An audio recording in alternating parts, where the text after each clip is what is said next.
One of these bears killed 7 people in 48 hours. 8 bear species ranked by danger. The last one is not a species. The giant panda.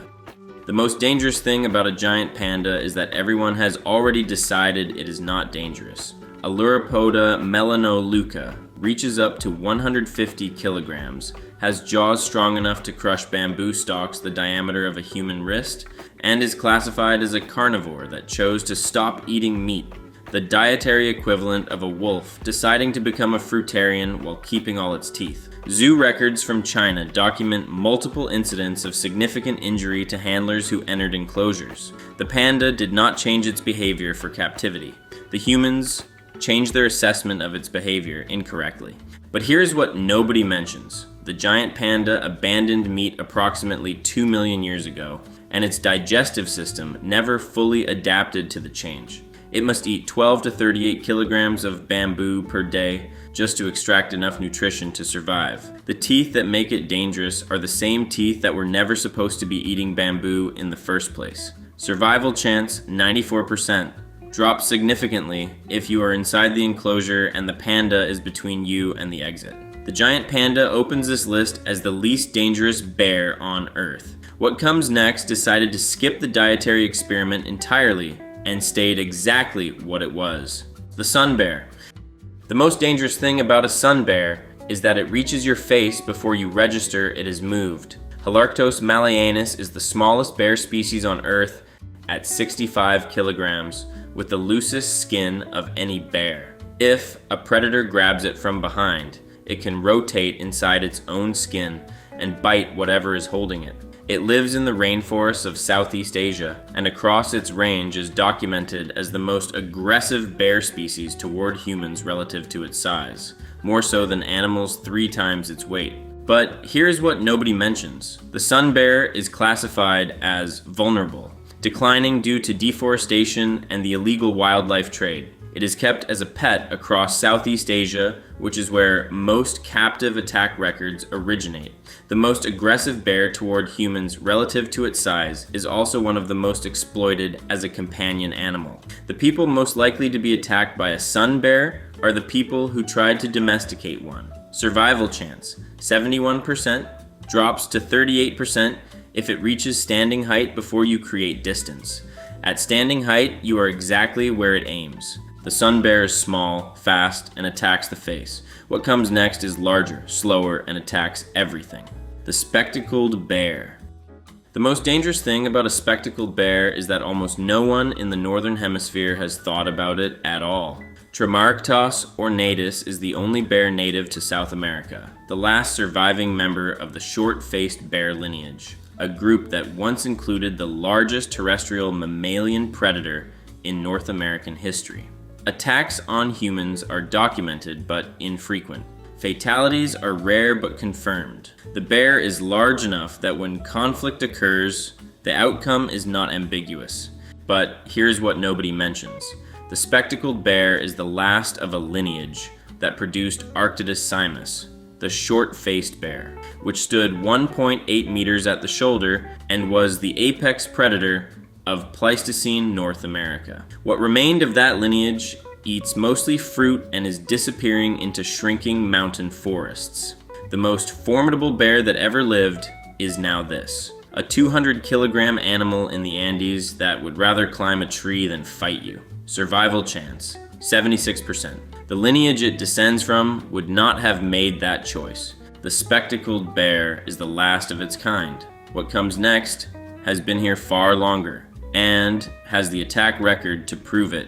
The Asian black bear. The most dangerous thing about an Asian black bear is that it is responsible for more bear attacks on humans in Asia than any other species, and most people in the West have never heard of it. Ursus thibetanus reaches up to 200 kilograms across a range from Iran through South and Southeast Asia to Japan. It is the bear most likely to attack without provocation, not when cornered, not when protecting cubs, sometimes simply when encountered. In 2023, Japan recorded over 200 bear attacks, a record high driven by bears entering agricultural land, suburban areas, and in several cases, the ground floors of rural homes. But here's what nobody mentions. In several regions of Asia, Asian black bears are kept in bile farms, facilities where bears are held in crush cages for years, while bile is extracted from their gallbladders. Thousands of bears stationary in cages sized to prevent movement.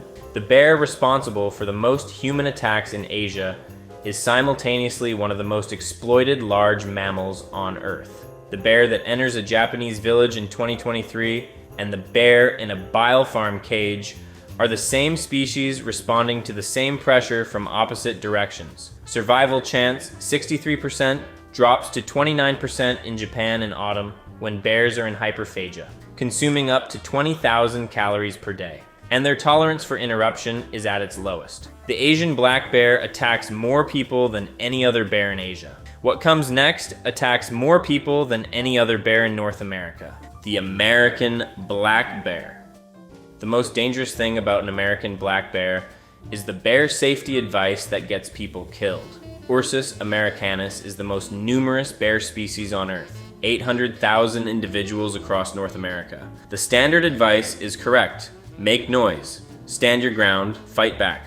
The problem is the prior advice, which told people for decades that black bears were essentially harmless unless provoked. That is not what the attack record shows. American black bears are documented predatory attackers. Stephen Herrero's landmark research identified predatory attacks as a distinct category, disproportionately involving lone males at night, requiring the opposite response from a defensive attack. A black bear that circles you in the dark and follows you is not being curious. It is conducting a threat assessment on something it has already categorized as potential food. The American black bear has been documented opening car doors, unscrewing jar lids, and memorizing campground layouts in the dark. The make noise and it will leave framework does not account for an animal operating at that level. Survival chance 72% drops to 21% in a predatory night encounter with a lone male that has already followed you for more than 200 meters. At that point, it has already made its assessment. You are still making yours. The American black bear is the most numerous bear on Earth. What comes next is the one that made the black bear look like the safer option, the sloth bear. The most dangerous thing about a sloth bear is that it does not behave like a bear. Molursus ursinus reaches up to 145 kilograms and is responsible for more maulings per year in India than any other large carnivore, including tigers and leopards. Not kills, maulings.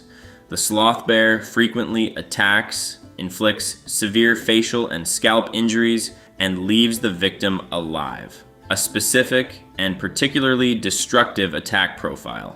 But here's what nobody mentions. The sloth bear appears in the Jungle Book as Balu, the gentle, song-singing guardian. The actual sloth bear is the large carnivore responsible for the highest mauling rate in India, with documented facial disfigurements severe enough that plastic surgery resources in rural Indian hospitals are specifically allocated for sloth bear attack survivors. Rudyard Kipling was working from the wrong data. Survival chance 48%. The charge comes before you hear it. The first thing you know about the attack is the contact. The sloth bear attacks without warning and leaves its victims alive. What comes next does not always leave that option open. The grizzly bear. The most dangerous thing about a grizzly bear is the moment it stops bluffing. Ursus arctos horribilis reaches up to 360 kilograms, runs at 56 kilometers per hour, and has the strongest bite of any bear in North America. The standard advice, play dead, protect the back of your neck, is based on a specific reality. Most grizzly attacks are defensive. Playing dead signals the threat is gone. Most of the time, the bear leaves. Most of the time. The predatory grizzly attack requires the opposite response. Fight back, do not play dead. The problem is distinguishing between a defensive and predatory attack in the first seconds of contact while being struck by 360 kilograms at running speed. Timothy Treadwell spent 13 summers living among grizzly bears and correctly assessed their behavior thousands of times before one assessment was wrong. That one assessment was the last one. Survival chance, 52%, plays dead correctly, 78%, does not play dead correctly, 14%, cannot tell the difference in time. That is the number that matters most, and it does not have a clean percentage. The grizzly bear is the most dangerous bear in North America. What comes next is the most dangerous bear on Earth, the polar bear. The most dangerous thing about a polar bear is that it is the only bear that will hunt you, not defend against you, not react to you, hunt you. Ursus maritimus is the largest land predator on Earth at up to 700 kilograms and the only obligate carnivore among bears. You are in its habitat and it is hungry, and those are the only two conditions required. Polar bear attacks are disproportionately predatory. The bear approaches deliberately from downwind, using terrain for cover. The Norwegian archipelago of Svalbard requires visitors to carry firearms outside of settlements specifically because of polar bear presence. The gun is not for the experience, it is because the alternative is being hunted. But here's what nobody mentions. The polar bear is losing its habitat faster than any other major ecosystem on Earth. The bear that is becoming more dangerous to humans and the bear that is disappearing are the same bear for the same reason. Those two facts share a cause. Survival chance, 17%. The polar bear does not bluff. It approaches. That is the complete behavior. The rest is outcome. Every bear on this list is a species, a pattern, a category. What closes it out is different. It is a single animal with a name and a number that researchers wrote down and have not stopped thinking about since: the Sankabetsu brown bear, December 1915. His name was Kesagak, named for a diagonal slash of lighter fur across his chest. He was a male Ussuri brown bear, estimated at over 340 kilograms and 2.7 meters in length. In December 1915, in the remote settlement of Sankabetsu in Hokkaido, Japan, he killed 7 people and injured 3 others across 2 nights. It is the deadliest bear attack in recorded Japanese history. The part that nobody who hears this story forgets is not the first night. It is the second. On the night of December 9th, 1915, Kesagake entered the Oda family home and killed 2 people. The settlement organized immediately. They searched, they found tracks, they believed the bear had moved on because that is what bears do after an attack. They retreat, they do not come back. On December 11th, 2 nights later, Kesagake came back. He returned to the same settlement. He killed 5 more people in a single night, including children, taking victims from inside buildings while the community was on alert, while everyone knew he existed and was looking for him. He came back anyway. Over 60 hunters assembled. They searched for 3 days.